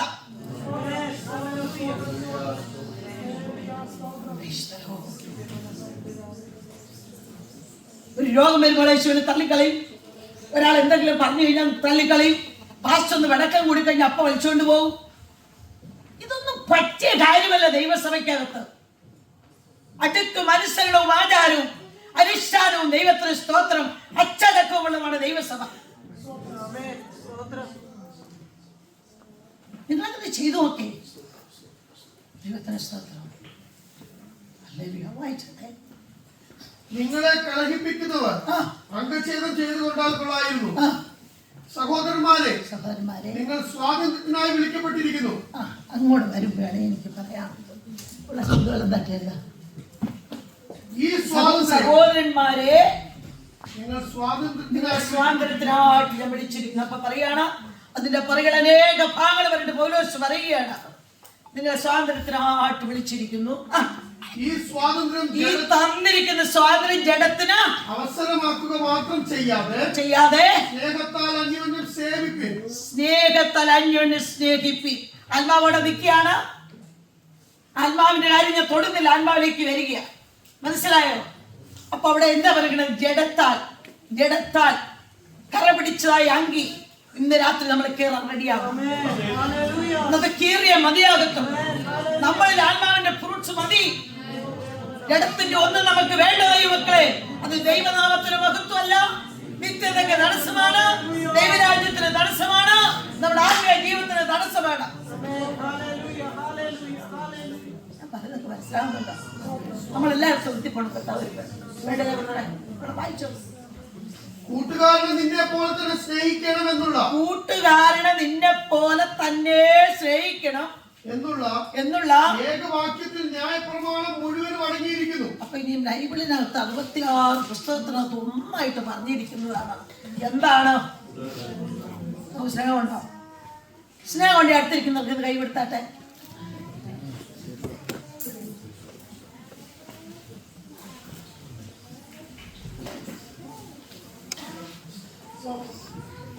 ഇതിലും വേഗം ഞങ്ങളുടെ കേരള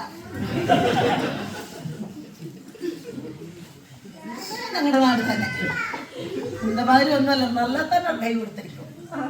ഇവിടെ ഏറ്റവും നല്ലത് ഒരു ചാടി പിടിച്ച് വഴക്കുണ്ടെങ്കിലും കൈ കൊടുക്കും. വഴക്കുണ്ടെങ്കിൽ പിടിക്കുന്ന പിടുത്തത്തിലുണ്ടല്ലോ.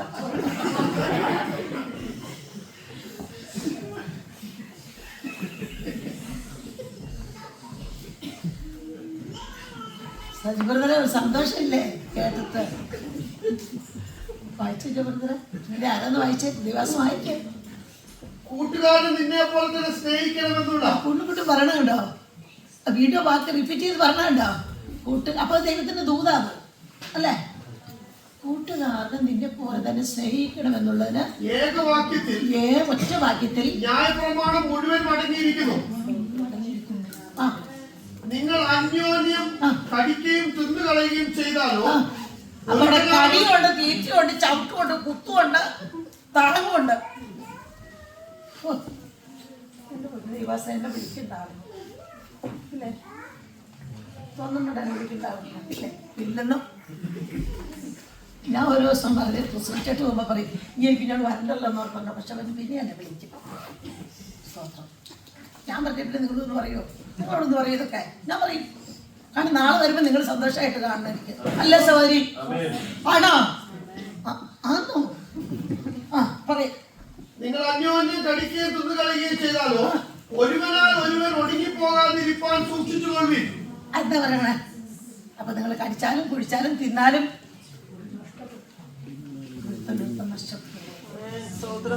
സ്വഭാവത്തിൽ അതൊന്നും കയറി വരുന്നത്. പണ്ടത്തെ ഒന്നും കയറി വരുന്നത് ക്രിസ്തുലായാൽ അപ്പൊ പഴയ ഒന്നും കയറി വരുന്നത്. നമ്മളെവിടെ വന്നിരിക്കണേ? ഏക സ്നേഹം എന്ന വാക്യത്തിൽ ന്യായപ്രമാണത്തിൽ മുഴുവനകത്ത് നമ്മൾ അകത്തായി. അപ്പൊ നമ്മൾ എതിലായിരിക്കണേ? പ്രമാണത്തിനുള്ളിൽ സ്നേഹത്തിലായി. ഇതിനകത്തുനിന്ന് ക്രിസ്തുവിന്റെ സ്നേഹത്തിൽ തന്നെയാ കഷ്ടതയോ പട്ടിണിയോ നഗ്നതയോ ആപത്തോ വാളോ പേടിയാണോ? നോട്ടം കണ്ടിട്ട് പേടിയോ? എനിക്ക് ആദ്യമായിട്ട് വന്ന വിശ്വാസികളാണ് ദൈവത്തെ സ്തോത്രം. പക്ഷെ ഇതിനകത്തൊന്നും എന്നെ വേർതിരിക്കാൻ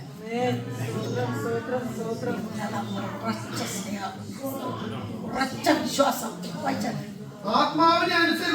അവിടെ എനിക്ക് നിങ്ങളോട് പറയാനുള്ളത് അടുത്ത വാക്യത്തിൽ കണ്ട ആത്മാവിനെ അനുസരിച്ച് നടപ്പി. അപ്പൊ ജഡത്തിന്റെ സ്വഭാവത്തെ കുറച്ചൊക്കെ അവിടെ പറഞ്ഞ് മനസ്സിലാക്കി. കടിച്ചാലും കുടിച്ചാലും തിന്നാലും എന്ത് ചെയ്താലും ഇപ്പൊ പറയാ ആത്മാവിനെ. അപ്പൊ ആത്മാവിനെ എന്ത് ചെയ്യണം? അനുസരിക്കണം. ഞാൻ ആദ്യം എന്നാ പറഞ്ഞേ? ഒരുത്തൻ രക്ഷിക്കപ്പെടുമ്പോൾ പിന്നെ ആത്മാവ് മാത്രമേ രക്ഷിക്കപ്പെടുന്നുള്ളൂ. ജഡം എങ്ങനെ ഇരിക്കുന്നത്? ജഡത്തിന് സ്വഭാവമുണ്ട്, ജഡത്തിന് പ്രവൃത്തിയുണ്ട്. അവൻ ആരാ മോൻ? ഞാൻ ചോദിക്കട്ടെ, ഇവിടെ നിൽക്കുമ്പോൾ ഞാനൊരു കാര്യം ചോദിക്കും. ഉൽപ്പത്തി പുസ്തകത്തിനാണല്ലോ ഹവ്വായെ പോയി പിശാച് പരീക്ഷിച്ചത് അല്ലേ? എന്തിനാണ് സ്തോത്രം ഈ ഉൽപ്പത്തി പുസ്തകത്തിനകത്ത് കർത്താവ് ഈ ആദാമിനെയും ഹവ്വായെയും സൃഷ്ടിച്ചത് എന്തിനു വേണ്ടിയാണ്? ഒരാൾ പറഞ്ഞു തോട്ടം കാക്കാനാന്ന്, അടുത്താൾ പറഞ്ഞു കേട്ടില്ല. അതുമായില്ല. അടുത്താൾ പറ. ഇനി അടുത്തയാളാരാ പറയുന്നത്? എന്നെ എത്ര എഴുതാ വിളിച്ചത്? അല്ല പറഞ്ഞേ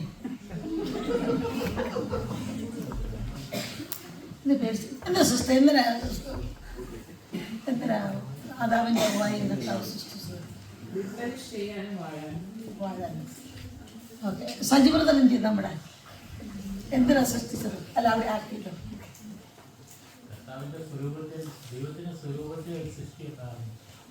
ഓഹോ,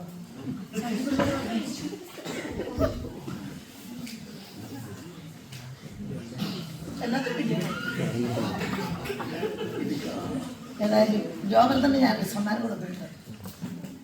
ഈ മക്കളെ കർത്താവ് സൃഷ്ടിച്ചത് വിശുദ്ധ കൂടാനും കൂട്ടാനും ദൈവത്തോട് കൂടെ നടക്കാനും ദൈവത്തോട് കൂടെ നമ്മളെ എങ്ങനെ സൃഷ്ടിച്ചത്? നമ്മുടെ കർത്താവ് എന്തിനാ നമ്മളെ സൃഷ്ടിച്ചു വെച്ചിരിക്കുന്നത്? ദൈവത്തോടുകൂടെ നടക്കണം, ദൈവത്തോടുകൂടെ വസിക്കണം. പക്ഷെ നമ്മളെങ്ങനെയാണ് നടക്കുന്നത്? ഞങ്ങളൊക്കെ വസിക്കുന്നത് എങ്ങനെയാണ്? ഇതൊക്കെ നമ്മൾ ഉപവാസപ്പാടത്തിൻ്റെ സമയത്തിനോട് പറയണേ. സ്വതന്ത്രം ആത്മാവിനനുസരിച്ച് നടപ്പിനെന്നാൽ നിങ്ങൾ ജഡത്തിന്റെ മോഹം നിവർത്തിക്കുകയില്ല എന്ന് ഞാൻ പറയുന്നു. അപ്പൊ ഒരു കാര്യം ഞാൻ പറയാം. ജഡസ്വഭാവം ഒന്ന് രാത്രി മാറ്റണമെങ്കിൽ, ഈ 2025 ചില നടന്ന പാടുകളൊക്കെ മാറണമെങ്കിൽ ആത്മാവിനനുസരിച്ച്. ഞാൻ രോഗിയെ ചികിത്സിക്കുമ്പോൾ ആ രോഗത്തിന് മരുന്ന് തരുമ്പോൾ അതിനനുസരിച്ചുള്ള മരുന്ന് കൊടുക്കണ്ടേ?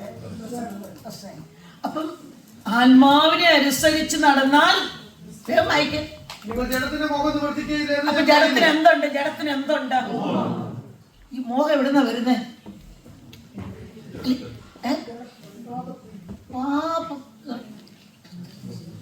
മോഹത്തെ പ്രസവിക്കുന്നു, അത് മരണമായിട്ട് ഇതെവിടുന്ന കയറിയല്ലേ?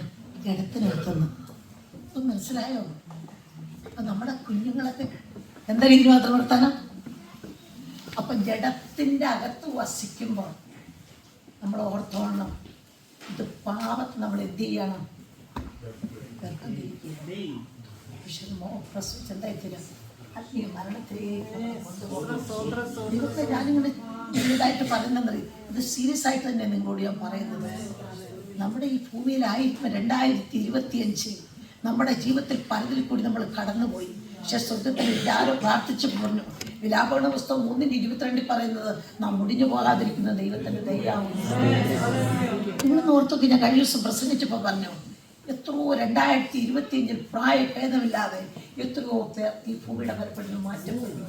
എത്രയോ ആക്സിഡന്റുകൾ, എത്രയോ രോഗങ്ങൾ, എത്രയോ അനർത്ഥങ്ങളൊക്കെ സംഭവിച്ചപ്പോൾ നമ്മുടെ കുടുംബത്തിൽ ഒന്നുപോലും കുറഞ്ഞു പോകാതെ നമ്മളെ നിർത്തിയിരിക്കുന്ന നമ്മുടെ പ്രാർത്ഥന കൊണ്ടല്ല. സ്വർഗത്തിലെ ദൈവത്തിന്റെ കരുണ, അവന്റെ കരുണ തീർന്നു പോയിട്ടില്ല. രാവിലെ അവന്റെ വിശ്വസം, നമുക്ക് പാട്ട് പാടും. രാവിലെ അവന്റെ വിശ്വസിക്ക് രാത്രി അവന്റെ ദൈവമായിട്ട് അല്ലൊരു പാട്ടില്ലേ? നമുക്ക് പാടാം. അപ്പൊ വായിച്ചേ.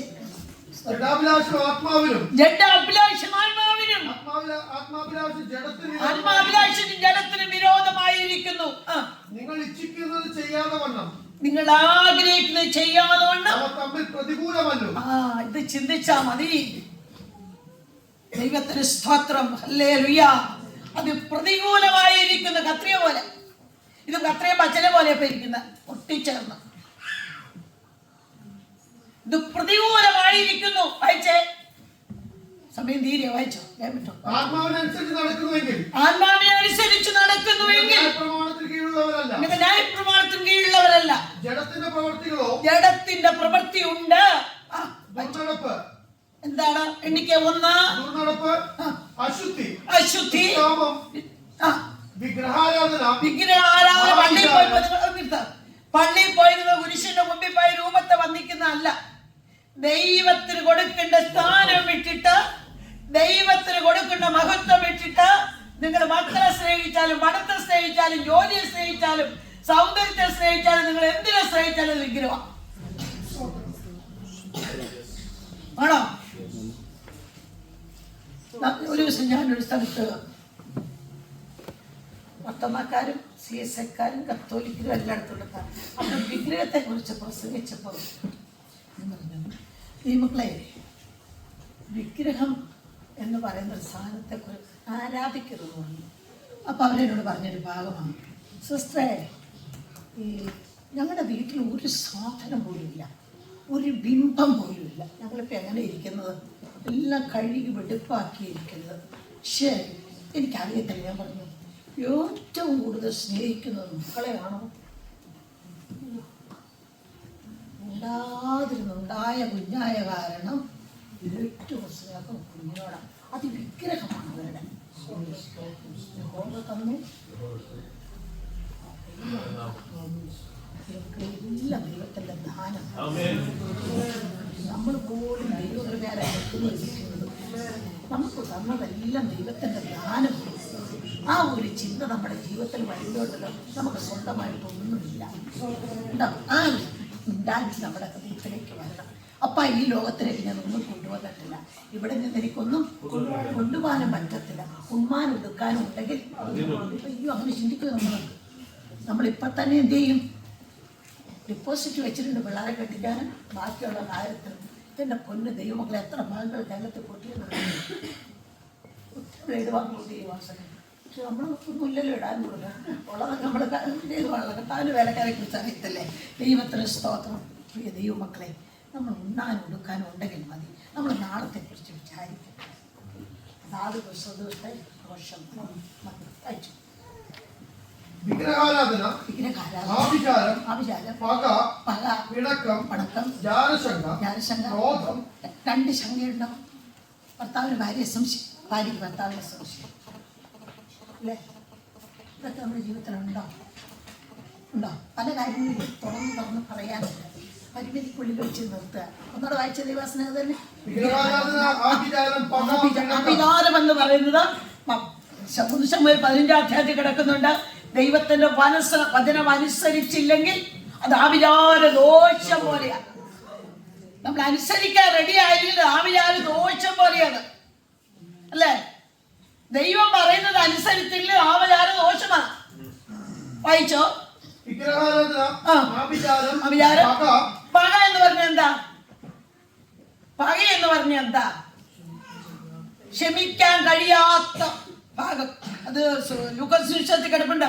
നമ്മൾ പ്രാർത്ഥിക്കും, സ്വർഗ്ഗസ്ഥനായ പിതാവേ എന്നോട് ക്ഷമിക്കണമേ, ഞങ്ങളുടെ കടക്കാരോട്. അത് നമ്മൾ ക്ഷമിച്ചിട്ടുണ്ടോ? മറ്റുള്ളവർ ക്ഷമിച്ചിട്ടാണ് നമ്മുടെ ശാപം ക്ഷമിക്കാൻ പറയുന്നത്. ക്ഷമിച്ചു കിട്ടത്തില്ല. എനിക്ക് മറ്റൊരു വ്യക്തിയോട് കയ്പും പകയുണ്ടെങ്കിൽ എന്റെ പാപം ക്ഷമിക്കണമെങ്കിൽ നീ നിന്റെ സഹോദരനോട് പോയി നിരന്നു കൊള്ളണം. അതിനാണ് ഉൽപ്പത്തി പുസ്തകത്തിൽ പറയുന്നത്, നീ യാഗം കഴിക്കുവാൻ ചെല്ലുമ്പോൾ എന്ത് ചെയ്യണമെന്നാ പറഞ്ഞേക്കണേ? യാഗവസ്തു ഇവിടെ വെച്ചിട്ട് പോയി നിന്റെ സഹോദരനോട് പോയി എന്ത് ചെയ്യണം? നിരന്നു കൊള്ളണം. കണ്ടോ? ഇതൊക്കെ വ്യവസ്ഥയത്. വായിച്ചേ. പിണക്കം എങ്ങനെയാ? കാണുമ്പോ ചിരിക്കും, ഹൃദയത്തിൽ എന്തുണ്ടാകും? ഒറ്റ മനുഷ്യനെ അറിയാൻ പറ്റില്ല. ചിരിച്ചു കഴിയുമ്പോ എത്ര ചിരിച്ചു ഒരു കുഴപ്പമില്ല. അങ്ങോട്ട് പറഞ്ഞാൽ മാറും. അപ്പൊ എന്താ? അകത്ത് ഞെറുമോ? ശരിയല്ലേ ദൈവാസന? പുറത്തെന്ത് ചെയ്യും? അതൊക്കെ നിർത്തണം. വായിച്ചോ? ജാരശങ്ക, രണ്ട് സംശയം.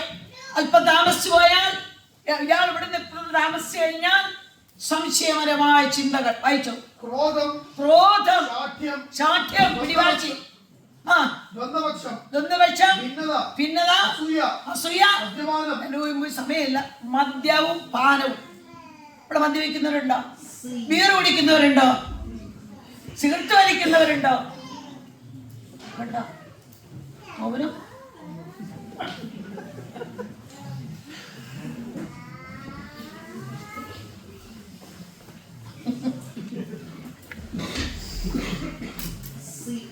ഞാനൊരു സഭയിൽ ചെന്നുകൂടി അമേരിക്കയില പറയാതിരിക്കാൻ വൃത്തിയിൽ പെട്ടെന്ന് നിർത്തിക്കൊള്ളാം.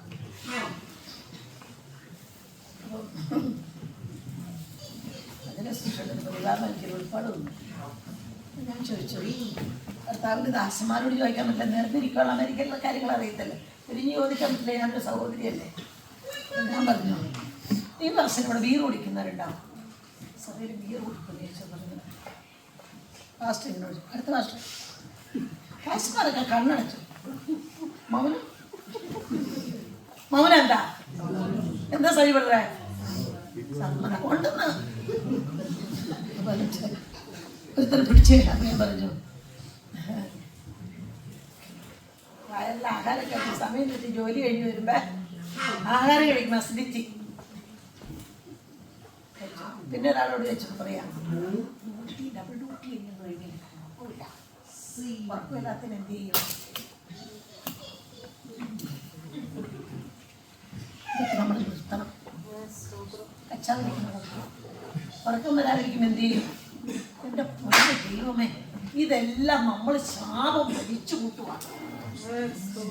നമ്മുടെ നിത്യതയ്ക്ക് തടസ്സമാ ദൈവമക്കളെ ഇതൊക്കെ.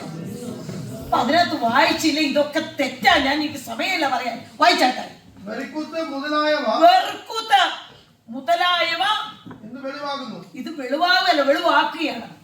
വായിച്ചാട്ടെ. ഈ വക പ്രവർത്തിക്കുന്നവർ ദൈവരാജ അവകാശമാക്കിയിരുന്നതിന് മുമ്പേ പറഞ്ഞതുപോലെ. അപ്പൊ നിങ്ങൾ അങ്ങോട്ട് പറയാൻ ഇറങ്ങി തിരിച്ചത് ദൈവരാജ്യം പറഞ്ഞ ഇറങ്ങി തിരിച്ചല്ലേ? അപ്പൊ ഇത്രയും നിങ്ങൾ പ്രവർത്തിച്ചു കഴിഞ്ഞ് സൗകര്യമാര് ഇരിക്കുന്നുണ്ട്. ദൈവരാജ്യം പോകത്തില്ല. കള്ളൻ കപ്പലുകളിൽ തന്നെ ഉണ്ട്. ചിരിക്കുന്നുണ്ടോ? എത്രയുണ്ടത്ര കണ്ടു. കുലുങ്ങണ്ട, ചിരിക്കണ്ട, ആര് ചിരിക്കണ്ട. ദൈവം പിടിക്കും. മനുഷ്യൻ പിടിച്ചില്ലെങ്കിലും ദൈവം പിടിക്കും. ആത്മാവിന്റെ പലകൾ വായിച്ചു വായിച്ചു ഓടിച്ചു വിടാം. സന്തോഷം, സമാധാനം, ദീർഘക്ഷമ, ദയ, പരോപകാരം, വിശ്വസ്തത, സൗമ്യത, ഇന്ദ്രിയജയം. ഈ വകയ്ക്ക് വിരോധമായി ഒരു ന്യായപ്രമാണവുമില്ല. ഈ വായിക്ക് വിരോധമായി ഒരു ന്യായപ്രമാണവുമില്ല. സമ്മതിച്ചോ? ഓക്കെ. പിന്നെ നമ്മുടെ ഒരു പരാതി അതുകൂടെ ഞാൻ പറഞ്ഞിട്ട് ഇരുന്നോളാം. പെട്ടെന്ന് നിന്നിട്ട് കമ്പി വാചകത്തിൽ പറയാം.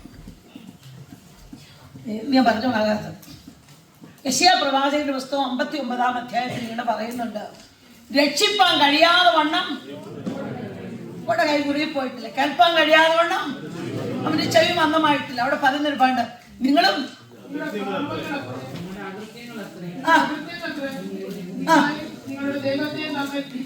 അപ്പൊ ദൈവത്തെ നമ്മളെ ഇങ്ങനെ പ്രോത്സാഹിച്ച് വെച്ചിരിക്കുന്ന ആരാ? അകറ്റാൻ സമ്മതിച്ചല്ലോ. അടുത്ത് വായിച്ചേ. അപ്പൊ എന്താ അവന് ചെവി അടച്ചു വെച്ചേക്കണേന്റെ കാരണം എന്നാ?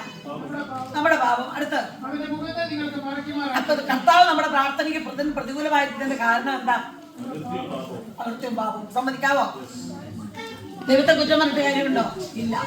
നമ്മുടെ ബലഹീനത നമ്മുടെ ദൈവസ്ഥലിൽ ഏറ്റു പറയണം. അങ്ങനെ താഴത്തേക്ക് ഒരു ലിസ്റ്റ് വെച്ച് കഴിഞ്ഞിട്ട് അതിന്റെ സ്തോത്രം അതിൻ്റെ അകത്ത് 20 മുതൽ വായിച്ചു, 19, 20 വായിച്ചു. അങ്ങനെ അവർ പടിഞ്ഞാറ് യഹോവയുടെ നാമത്തെയും കിഴക്ക് അവന്റെ മഹത്വത്തെയും ഭയപ്പെടും. വായിച്ചു. കെട്ടി നിന്നതും യഹോവയുടെ ശ്വാസം തള്ളിപ്പായിക്കുന്നതുമായ ഒരു നദി പോലെ അവൻ വരും. അവിടെ എനിക്ക് തുടക്കം. എന്നാൽ സിയോൻ എന്ന് പറഞ്ഞ ആരാ? ഞാനും നീയും യാക്കോബ് ഗോത്രം. അപ്പൊ അവിടെ എന്തുണ്ട്? അവിടെ ഇന്ന് രാത്രി പരിശുദ്ധാത്മാവിനോട് ഉപവാസത്തിന്റെ അവസാനം പറയുന്നു, അതിക്രമം വിട്ട പ്ലസ് തിരിയുന്ന നാളിൽ അവൻ വീണ്ടെടുപ്പുകാരനായി വരും. നമ്മൾ ആരായിരിക്കട്ടെ, പ്രവാചകനായിരിക്കട്ടെ, പ്രവാചകയായിരിക്കട്ടെ, പാസ്റ്ററായിരിക്കട്ടെ, അപ്പോസ്തലനായിരിക്കട്ടെ, ആരുമായിരിക്കട്ടെ, പരിശുദ്ധാത്മാവിന് രാത്രി പറയുന്നൊരു ദൂതുണ്ട്, സിയോനും യാക്കോബിൽ അതിക്രമം വിട്ടു തിരിയുന്നവർക്കും അവൻ വീണ്ടെടുപ്പുകാരനായി വരും. അവരോട് പറഞ്ഞിരിക്കുന്ന നിയമം പറ. ഞാൻ അവരോട് ചെയ്തിരിക്കുന്ന നിയമമോ? ഞാൻ ആരോട് പറഞ്ഞിരിക്കുന്നതാ? മടങ്ങി മനസ്സ് വെച്ച് വരുന്നവർക്ക് വാളിനെ தெரியாതെ നിനക്കൊരു അനുഗ്രഹം വെച്ചെങ്കിലും ആർക്കറിയാമെന്ന് പറയുന്നത്. അവിടെ വായിച്ച മോളെ, അപ്പൊ നമുക്ക് വെച്ചിരിക്കുന്ന ഒരു നിയമമുണ്ട്. ആ നിയമം ഒന്ന് വായിച്ചു കേട്ടെ. നിന്റെ മേലുള്ള എന്റെ ആത്മാവ്, നിന്റെ വായിൽ ഞാൻ തന്ന എന്റെ വചനം, നിന്റെ വായിൽ നിന്നും നിന്റെ സന്തതിയുടെ വായിൽ നിന്നും സന്തതിയുടെ വായിൽ നിന്നും ഇന്നു മുതൽ ഒരു നാളും വിട്ടുപോയില്ല. നിന്റെ സന്തതിയായിട്ട് വിട്ടുപോയില്ലെന്ന് പറയുമ്പോൾ ഇന്ന് നിന്റെ തലമുറ തെറ്റിപ്പോയിട്ടുണ്ടെങ്കിൽ, വഴി വിട്ടു പോയിട്ടുണ്ടെങ്കിൽ, ദൈവസന്നിധി വിട്ടിട്ടുണ്ടെങ്കിൽ അതിന് കാരണക്കാരൻ ഞാൻ നീയുക. അപ്പനും അമ്മയാണ്. സമ്മതിക്കണം.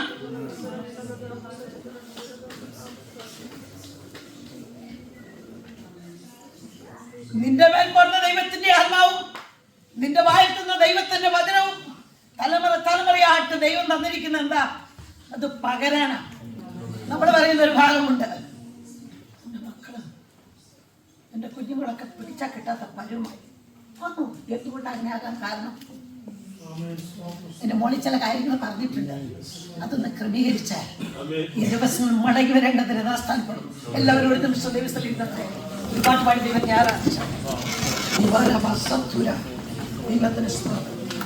എല്ലാവരും ദൈവസ്ഥലിൽ ആത്മാർത്ഥമായിട്ട് ഒരു ദൈവസ്ഥലിൽ ഒരു തീരുമാനത്തോടെ കർത്താവേ, എന്റെ ജീവിതത്തിൽ വന്ന ചെറിയതും വലുതുമായ പാപം കർത്താവേ ഇന്ന് രാത്രി എന്നോട് ക്ഷമിക്കണം. അതിന്റെ തലമുറയ്ക്ക് അനീതിയായി കണക്കെടുത്ത് എത്ര പേർ മാതാപിതാക്കന്മാർ പ്രാർത്ഥിക്കുവാൻ റെഡിയാണ്.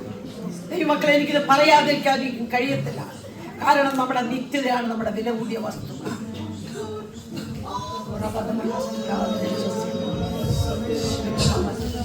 ഏൽപ്പിച്ചു കൊടുത്താട്ടെ ഇന്ന് രാത്രി ഏൽപ്പിച്ചു കൊടുത്താൽ നീ ഇവിടെ നിന്ന് പ്രാർത്ഥിക്കുമ്പോൾ, നീ ഇവിടെ നിന്ന് ആരാധിക്കുമ്പോൾ, വചനമായി ഏത് രാജ്യത്താണെങ്കിലും നിന്റെ തലമിന്റെ ദൈവം മടക്കി കൊണ്ടുവരും.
Thank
you.